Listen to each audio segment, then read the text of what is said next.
High Frequency Radio.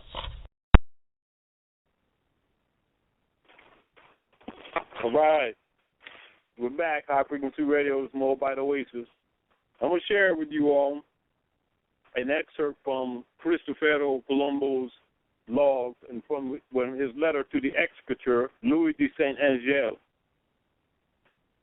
This is the context of Colombo's letter to the executor.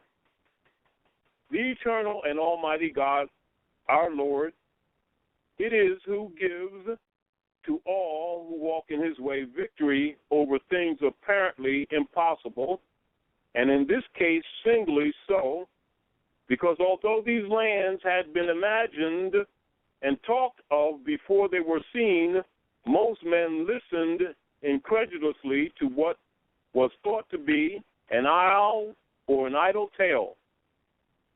But our Redeemer has given victory to our most illustrious king and queen, and to their kingdoms rendered famous by this glorious event, at which all Christendom rejoice, celebrating it with great festivities and solemn thanksgivings to the Holy Trinity, with fervent prayers for the high distinction that will accrue to them from turning so many people to our holy faith, and also from the temporal benefits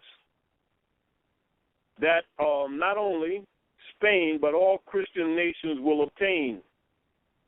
And thus I record what has happened in a brief note written on the board, on board the caravel off the Canary Islands on the 15th day of February, 1493. As I know that you will be pleased at the great victory with which our Lord has crowned my voyage, I write this to you, from which you will learn how in 33 days I passed from the Canary Islands to the island Indies with the fleet, with the most illustrious king and queen, which the most illustrious king and queen, our sovereigns, gave to me. And there I found very many islands filled with many people, innumerable, and of them all I have taken possession of their highness, by proclamation made, and with the royal standard unfurled, and no opposition was offered to me. Finish.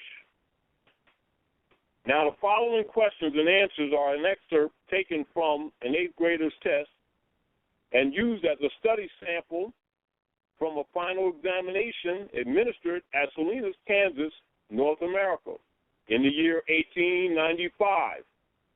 And the following question was number 2 in the test, and the answer given by the 8th graders shared for your intellectual, historical, and socialization examination, being very poignant. And that's that letter which I just read to you all just before I read Colombo's log. But the major reason I wanted to share those particular parts with you is to demonstrate to the listeners at High Frequency Radio that they are sorely mistaken when they think that the Europeans don't know the real history, and they're sorely mistaken when they think that they're Indians when the Europeans used that tag because they were trying to take over the spice trade in Hindustan, and in fact made that moniker up and has attached it to the Moors of the Western Hemisphere. And so therefore, no matter how much those Asiatics who don't know the real history cling to the brands created by the Europeans, nevertheless does not make those brands true or real. But things must be put into perspective so that we can restore the proper mental state of our people, that they would be competent to honor their mothers and fathers and be able to use the law at common, or the common law, competently and with honor to reclaim their lost estate, etc., knowing that the land is the Maghreb and not India. For many adults, even up to these days, still practice the fiction, thinking that America is India and that the people are Indians. Unfortunately, it gives the Roman bishopric jurisdiction under the doctrine of discovery to declare such persons incompetent and logically property of the Queen and King under the Inquisition operations, and that claim is the basis upon which the birth of the waters or the piracy of the people's bodies is done through script on the ens legis, i.e. the marriage certificates and the birth certificates, which are used today and hypothecated by the popes of Rome under the Inquisition operations enforced by the United States Corporation Company Army for Inquisition operations. And that will give you insight into the modern operations of the ens legis and transmitting utilities, straw man, etc., that is used under the 14th Amendment to crib the estates of the Moors under the doctrines of discovery. And so it is important for people to know that the Moors have built and maintained a long-standing fortress on Calpe, which you know as Gebra Atarik. And so the wealthy and advanced trading ports were known to be, or soon to be, in Hindustan. And so this is where, again, the Europeans had cribbed, or what you call coined the term, India for the West. Outside of that, it has no validity in relationship to the land, nor to the people of the land, etc.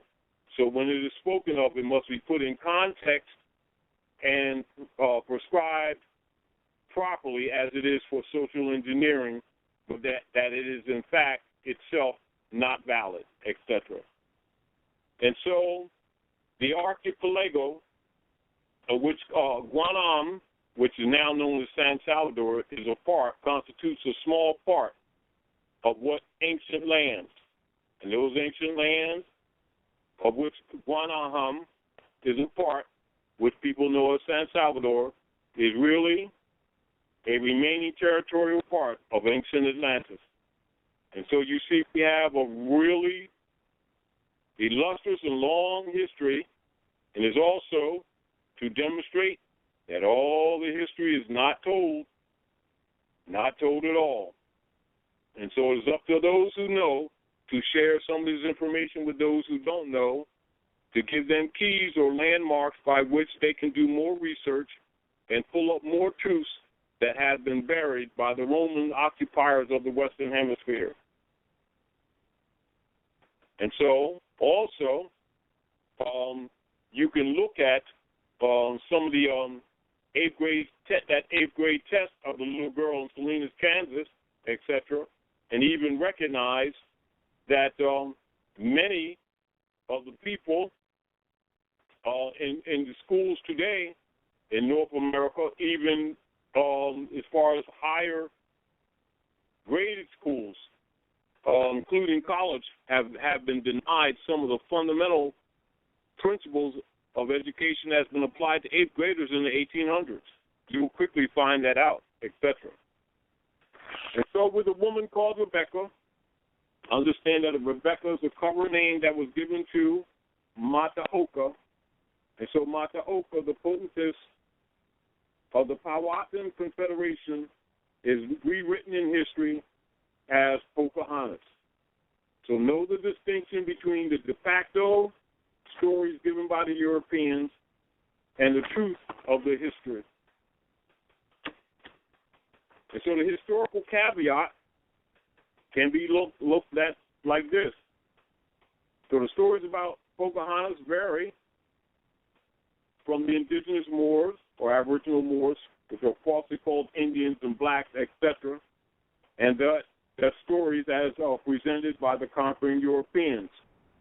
And make that distinction, because it's the determination of those who are awakened to awaken those who are not awakened.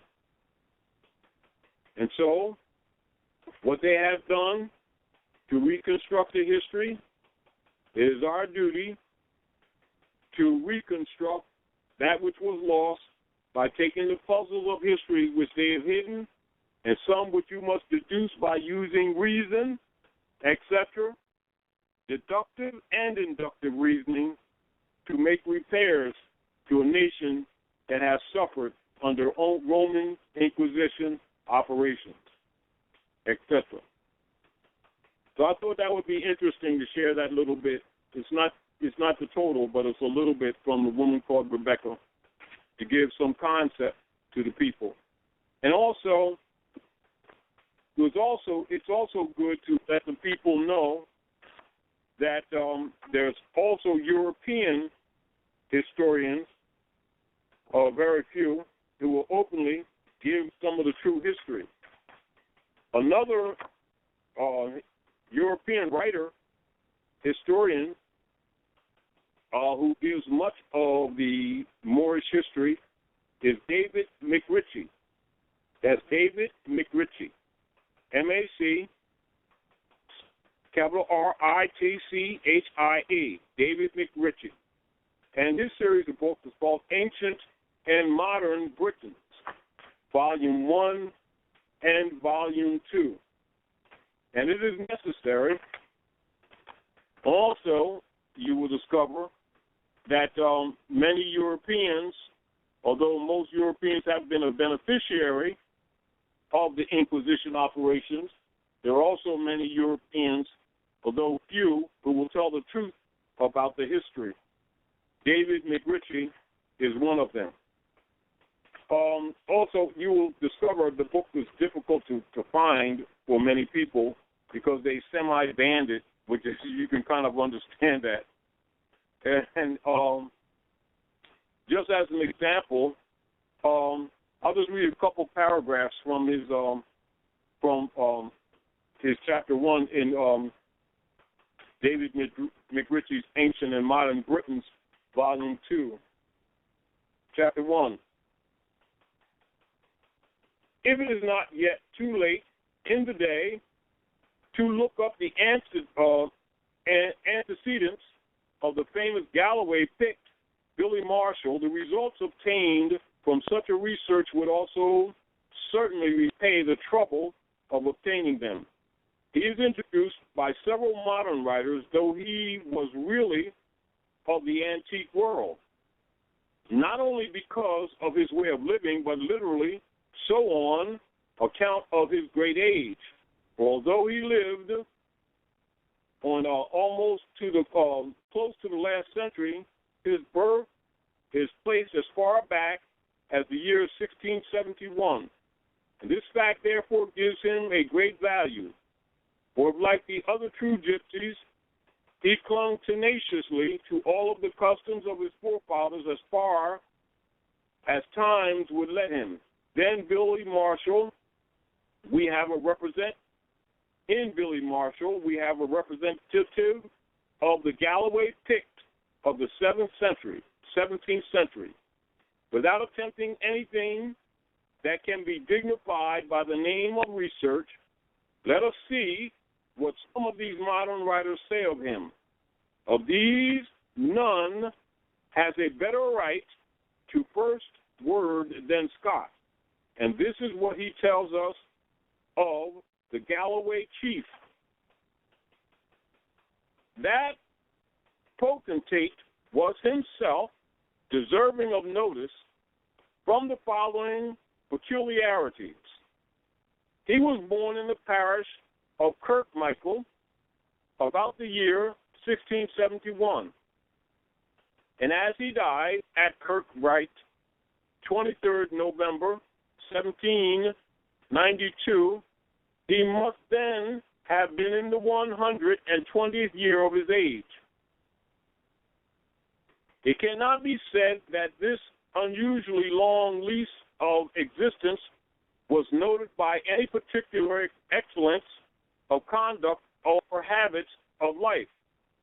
And Willie had been pressed to be enlisted in the Army 7 times and had deserted as often. Besides 3 times running away from the naval services. And he had 17 times lawfully married, and besides such a reasonably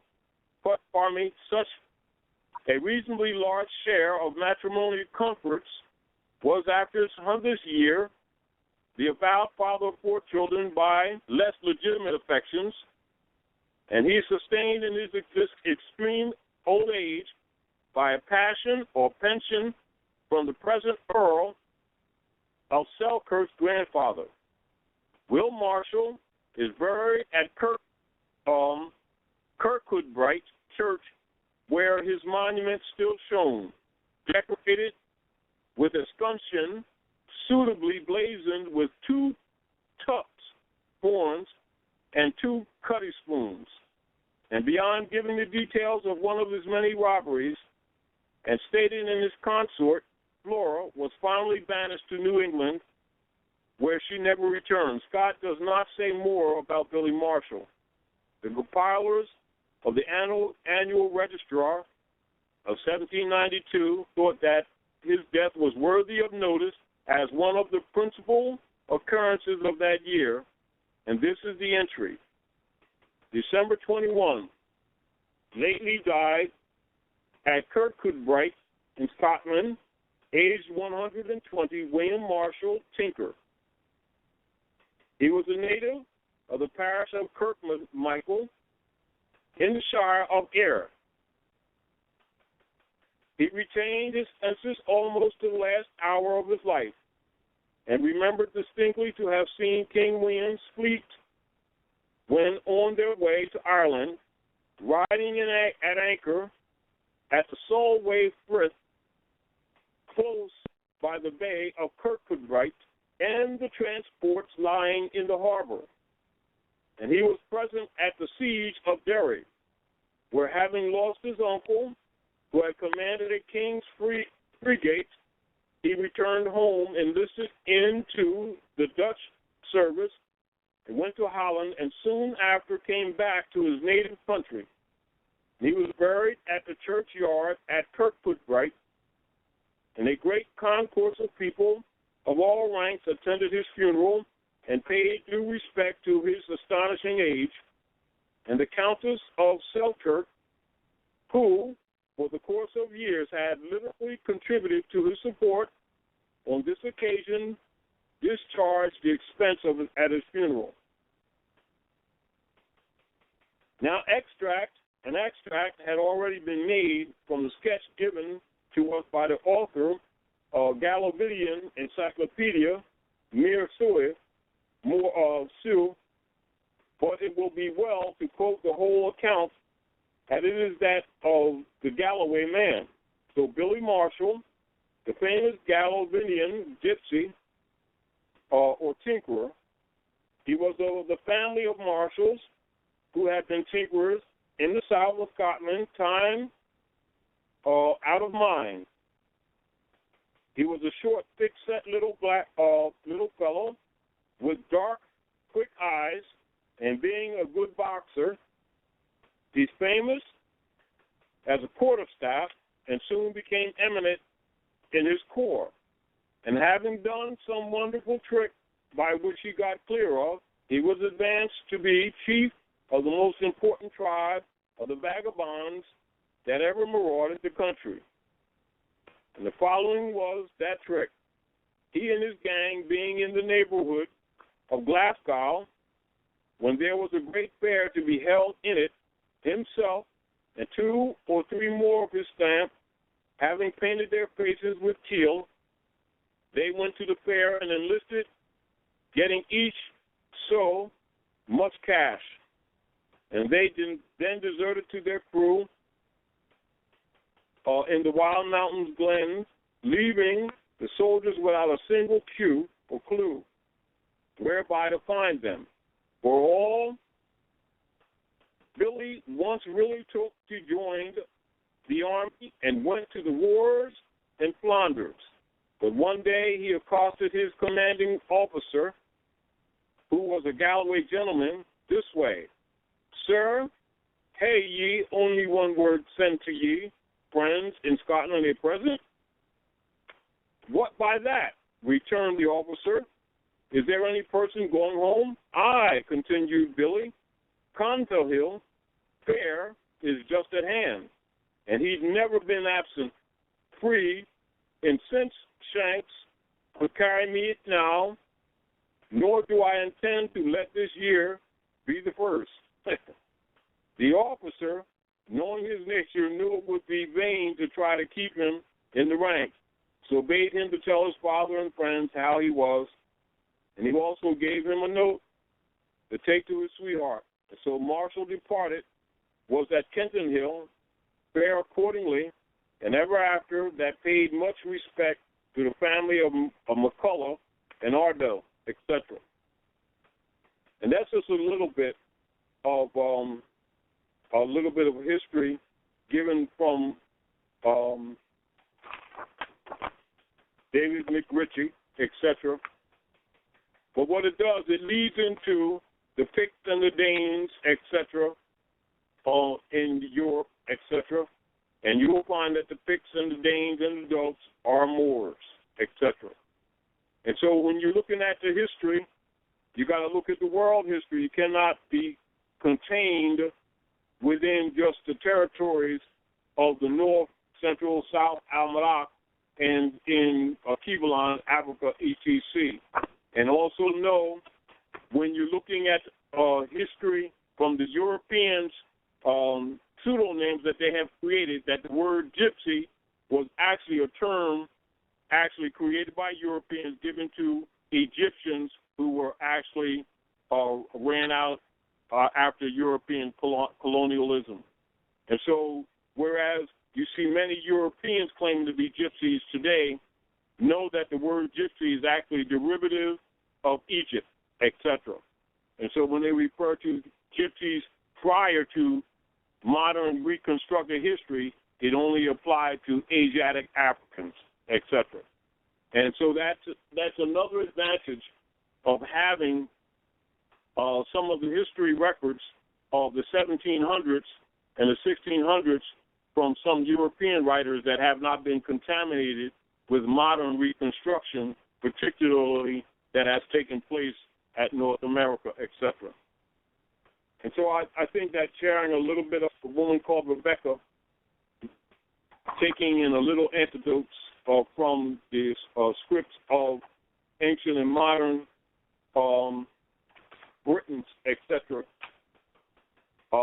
would be helpful with many of the people. Also, in ancient and modern Britons, you will see in relationship to Marshall, etc., ancient and modern Britons, you see Moors or Saracens. And so Saracen, S-A-R-A-C-E-N-S, is also a term that was given to the Moors by Europeans.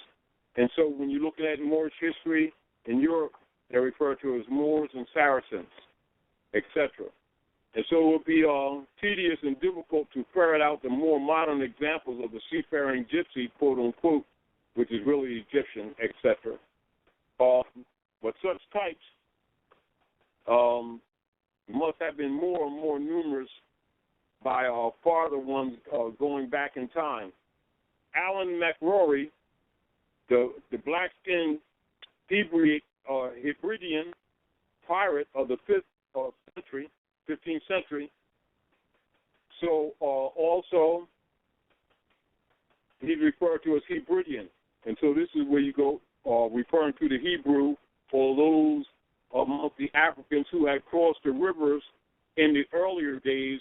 So the Hebrideans would be reference to those ancient Africans that had already thousands of years prior traveled to the Americas under the right of claim of that estate there.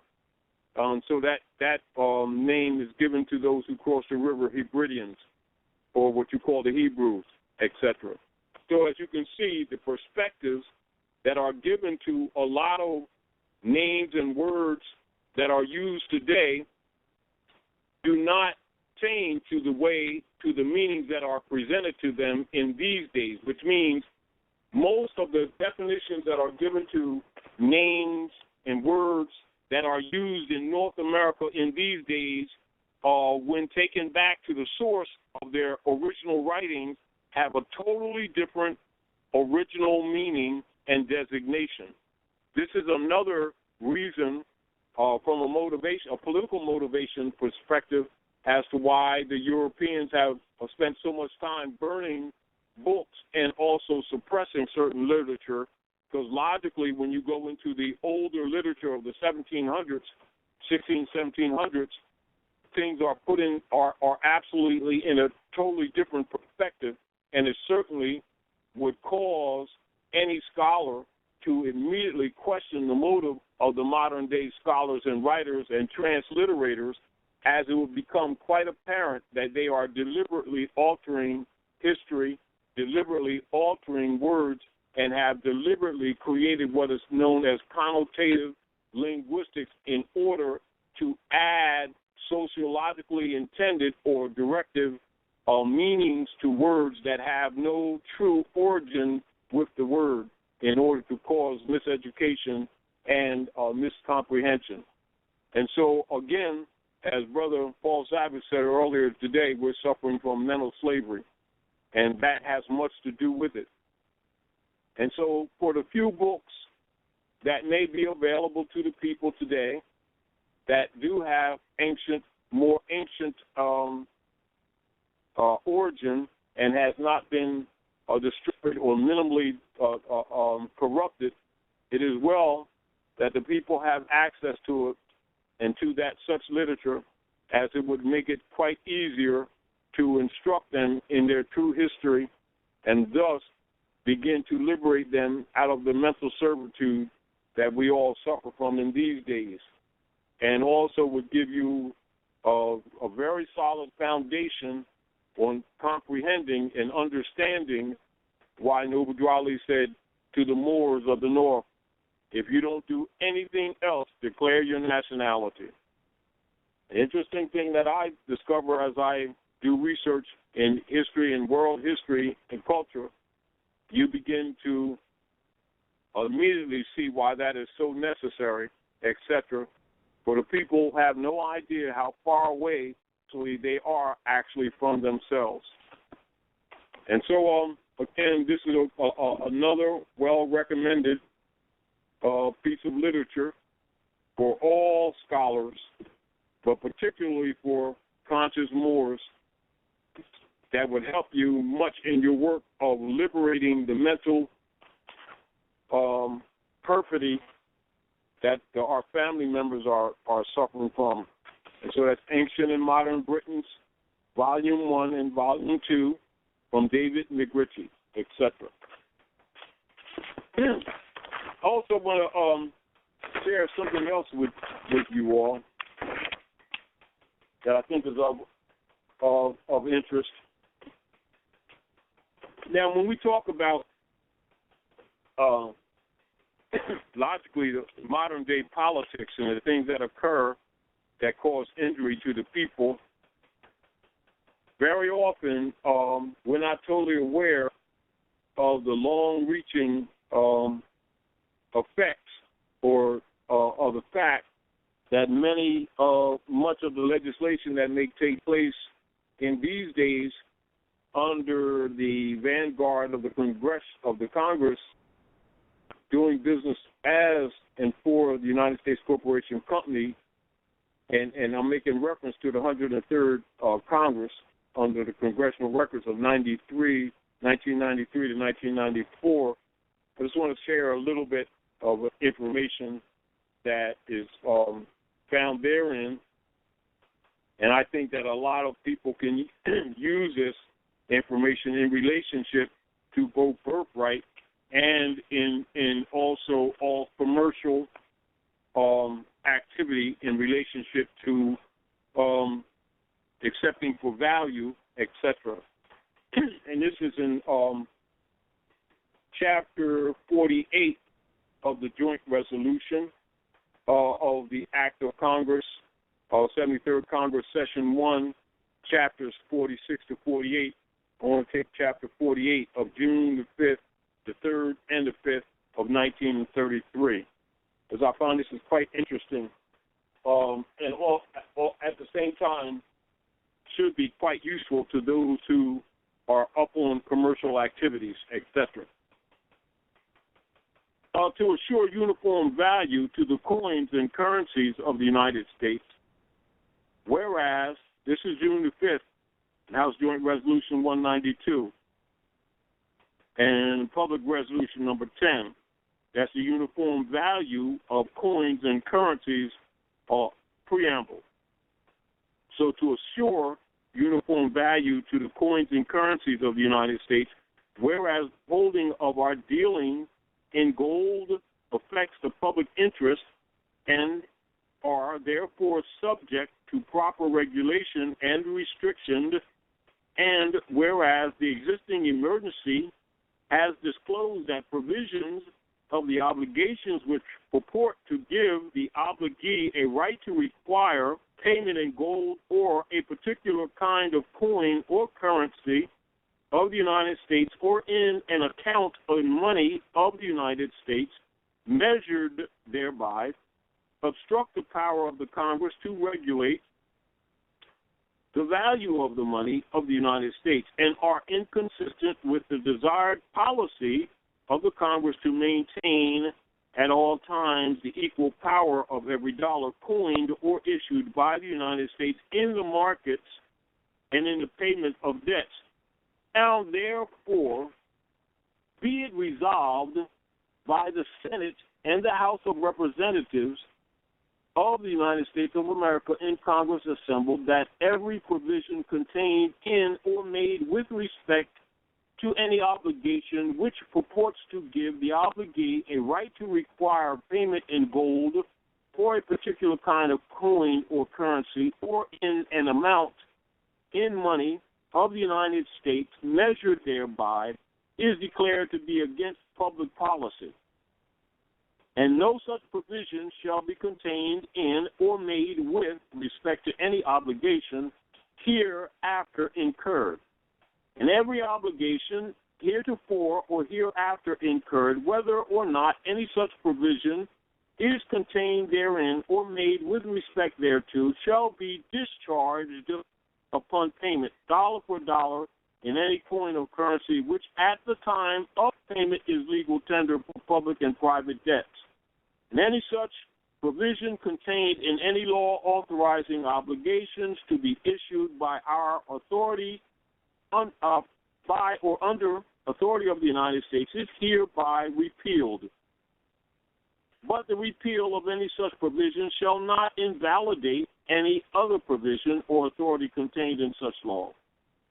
And as used in this resolution, the term obligation, quote unquote, means an obligation including every obligation of and to the United States expecting currency, payable in money of the United States, and the term coin or currency, quote unquote, means coin or currency of the United States, including Federal Reserve notes and circulating notes of Federal Reserve banks and national bank associations. Section 2, the last sentence of paragraph 1 of subsection B of the Section 43 of the Act entitled An Act to Relieve the Existing National Economic Emergency by Increasing Agricultural Purchasing Power to Raise Revenue for Extraordinary Expenses Incurred by Reason of Such Emergency, to provide emergency relief with respect to agricultural indebtedness, to provide for the orderly liquidation of joint stock land banks, and for other purposes, quote unquote. Approved May the 12th, 1933, is amended to read as follows. All coins and currencies of the United States, including Federal Reserve notes and circulating notes of Federal Reserve banks and national bank associations heretofore or hereafter coined or issued, shall be legal tender for all debts, public and private, public charges, taxes, duties, and dues, except that gold coins, when below the standard weight and limit of tolerance provided by law for a single piece, shall be legal tender only at valuation in proportion to their actual weight. Approved June the 5th, 1933, 4:40 p.m. And so a braised gold coins according to weight. So that's a braised gold coins according to weight. Coins and currencies as legal tender, National Economic Emergency Act, amended, etc. Coins and currencies, terms, obligations defined conflicting provisions repealed. U.S. Code USC page 100003. Other provisions not invalidated. Payments to be made in legal tender.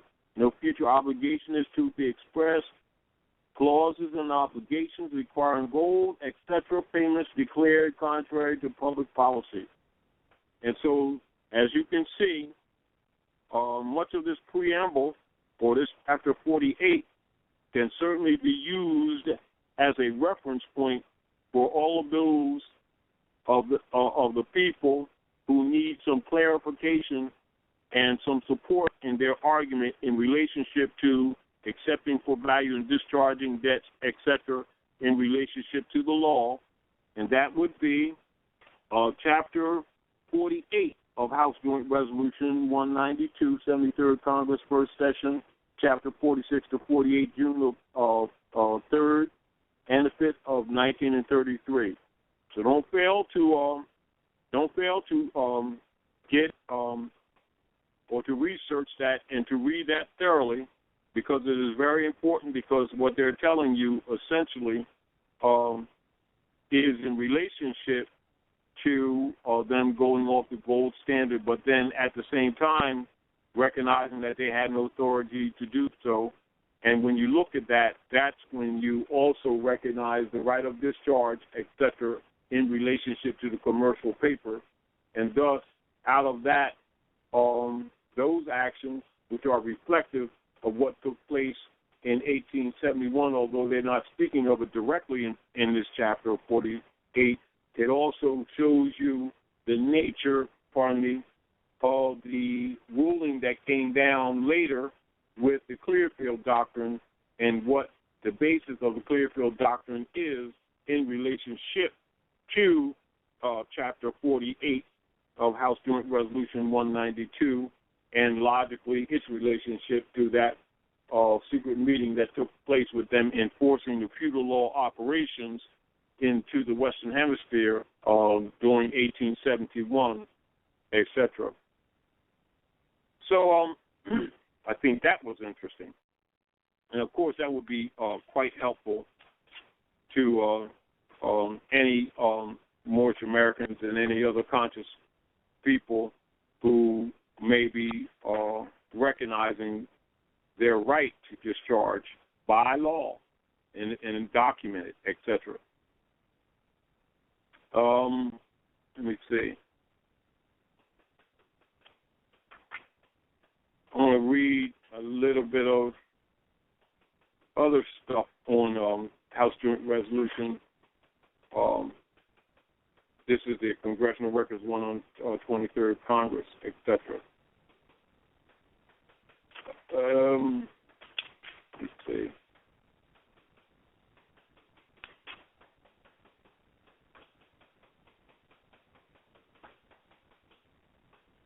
Hold on. Now, as an act in the House Joint Resolution of Chapter 46 of that resolution, being enacted by the Senate or the House of Representatives of the United States of America, in Congress assembled, that the Secretary of the Interior be, and he is hereby authorized to withdraw from the fund in the Treasury of the United States on deposit to the credit of the Menominee Indians in the state of Wisconsin a sufficient sum to make therefrom a per capita payment or distribution of $100 in 3 installments, $50 immediately upon passage of this act, $25 on or about October the 15th, 1933, and $25 on or about January the 15th, 1934, to each of the living members of the tribal roll of the Menominee tribe of Indians of the state of Wisconsin under such rules and regulations as the said secretary may prescribe. Now, keep in mind, this was in 1933, etc. But what it also indicates is that when they're dealing with our people, even when they don't admit it, this is where it's an admission that the rule of diversity is always in order. And this is also proof, even by their own writings, etc., that we're not viewed by them as being one people, that we're under occupation, and that they're a separate administrating, occupying force, etc. And so, again, from a political perspective, when they're making reference to themselves as being Americans, that is a false political presumption in order for them not to have to honor the treaties, because the treaties are between actually the Europeans and the Americans, but the Europeans are not the Americans. And this way is a deceitful way for them to wiggle out from under their obligations, and the truth that they're actually foreign immigrants occupying, and they have never been verified with nationality cards or citizenship to even be operating at North America. And this is one of the advantages also of reviewing congressional records, because you can read between the lines and actually deduce on a lot of the contemporary motives of their politics, and also recognize while certain aspects of the social interchange are not discussed as a rule of order, etc.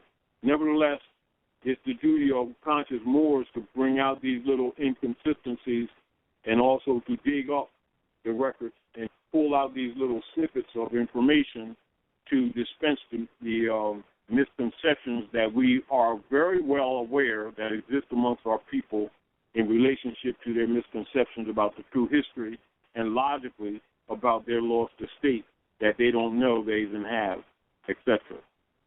All right, there any calls on the board, good brother?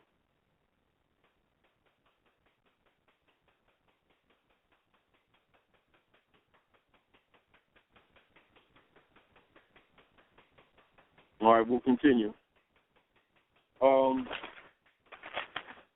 This is also why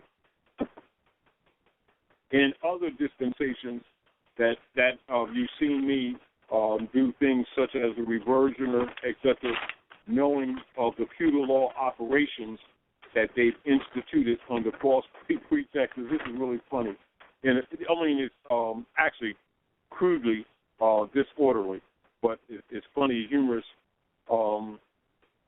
to recognize when you see some of the Europeans doing business in the different agencies either getting upset or trying to pretend that they don't know the real history and the real law, and are pretending that they themselves being de facto, when people discover that they're de facto and not de jure, how they start dancing around the issues, and also trying, rather than accept the fact that they're caught, trying to discredit the people for having found out that they're a fraud, etc.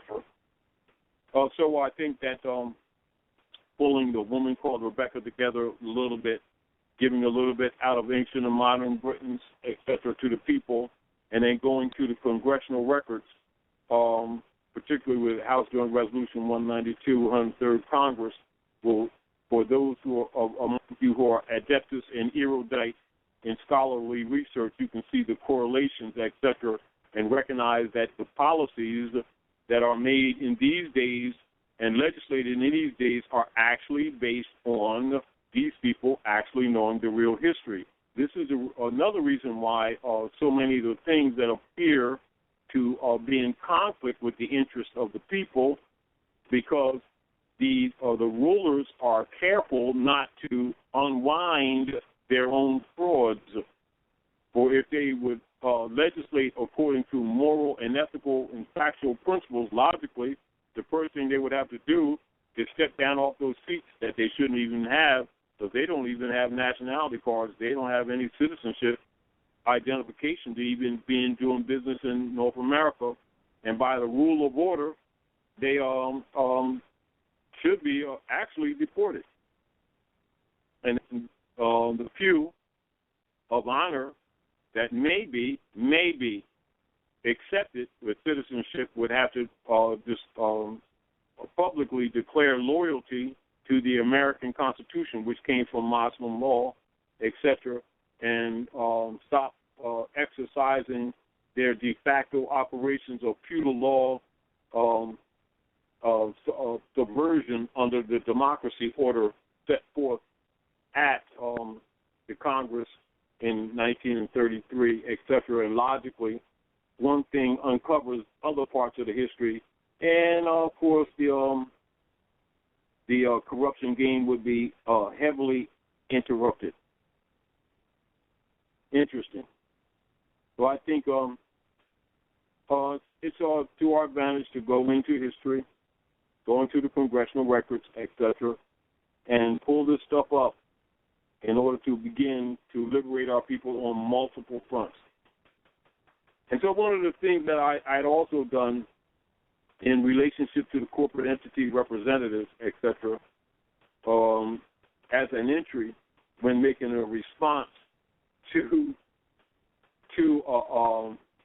the Inquisition operationers, particularly when they're doing their bank operations under their fiat or under their legal tender fiat, which is really not a payment of any debt, and they also know that.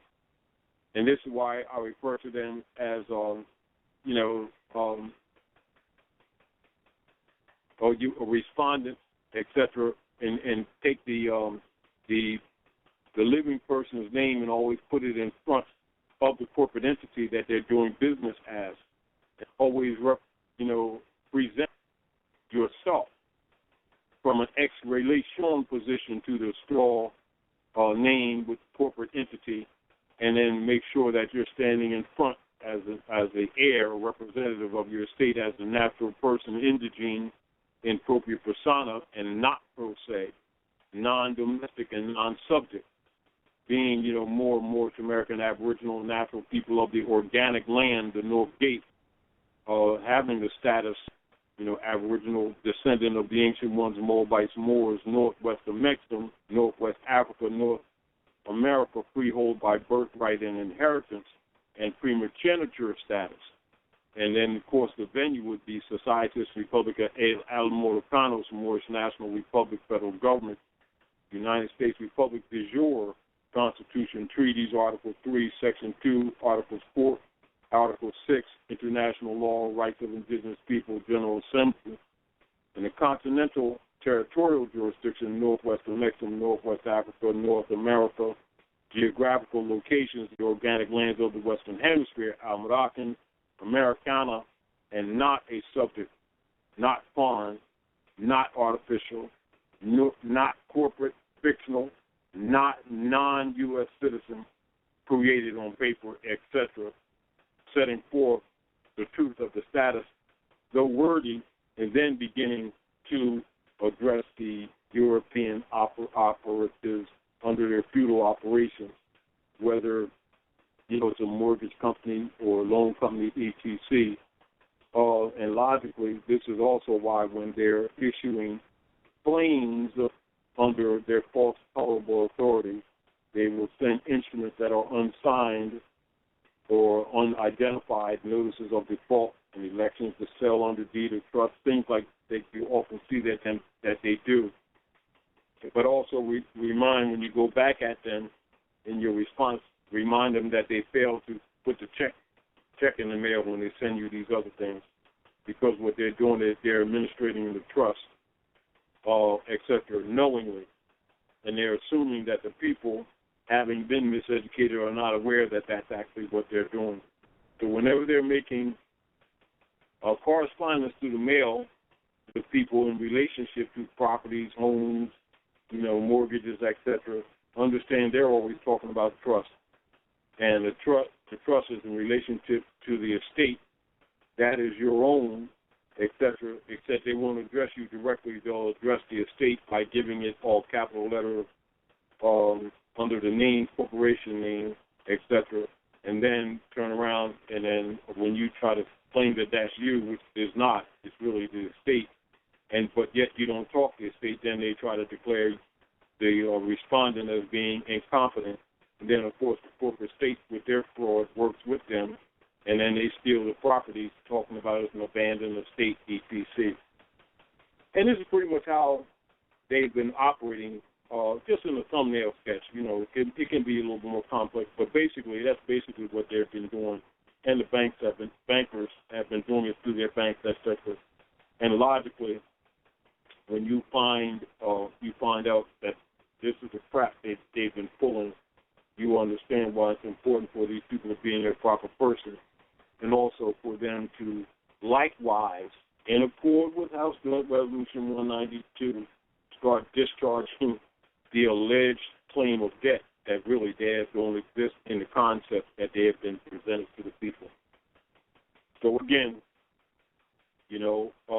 recognize that the powers that they're using today are falsely rooted into the aristocracy that was founded in Jamestown, Virginia, with the son of John Rolfe by Pocahontas Mataoka, whom the Englishmen later called Rebecca, etc. And it is that assumed authority that the immigrants thereafter have been claiming and it's an authority that it is not their own and they don't have it, never did have it. They have no nationality card and they've never been granted citizenship by the Moors, ETC, etc. It's another reason why they have set up the black brand to take the heirs of the estate out of their proper person so that their powers can't be lawfully exercised either. So all these things will be soon corrected, etc., as the people begin to wake up, particularly as the youth get this information and start turning their backs on the dogma that has been presented falsely to the world as religion, etc., and start looking at the Kabbalistic basis of the ancient philosophies and start recognizing the consanguinity of their bloodline, etc., and start making rights of claim on their lost estate. Another thing, when you're dealing with the Romans and their continued doctrine of discovery of trying to claim land and estates, etc., you can also indicate that since your records indicate that the payoff settlement amount provided by such and such, whatever the name may be, that they have given to their bank, etc., and it has been redeemed, provide the ordinary or original documentary draft note that provided the funds for the claim upon which they're making their claim of foreclosure. And if you are claiming a debt still owing, then disclose and provide the documented assessment pursuant to the Fair Debt Collection Practices Act. And otherwise, the fiduciary holder of this account, I'm authorizing you to pay it. And so they're trying to get the people actually to pay for something that has already been discharged, and then they're stealing the people's so-called payments. And this is another way they've been getting over. That's another reason they don't want people to know the truth about how things operate here, etc., and the truth about what they have done. So anyway, a woman called Rebecca, Ancient and Modern Britons 1 and 2. A woman called Rebecca, that's a book written by me years ago. That's a short excerpt I used to give to my children. That's from 1982 and a revised 1997. You read David McRitchie, Ancient and Modern Britons, Volume 1 and Volume 2, and that can be found by Pine Hill Press Incorporated, Freeman, South Dakota, except that's what it's printed. And I think it will do a lot of wake-up for a lot of people. At any rate, so we're going to get ready to close out, and thank you for visiting us today on High Frequency Radio and sharing your time with MOABITE Oasis. This is Taj Tarik Bey, your host for MOABITE Oasis, bidding you adieu, etc. High frequency, y'all. High frequency. Peace. Doing this thing all the way live. High Frequency Radio.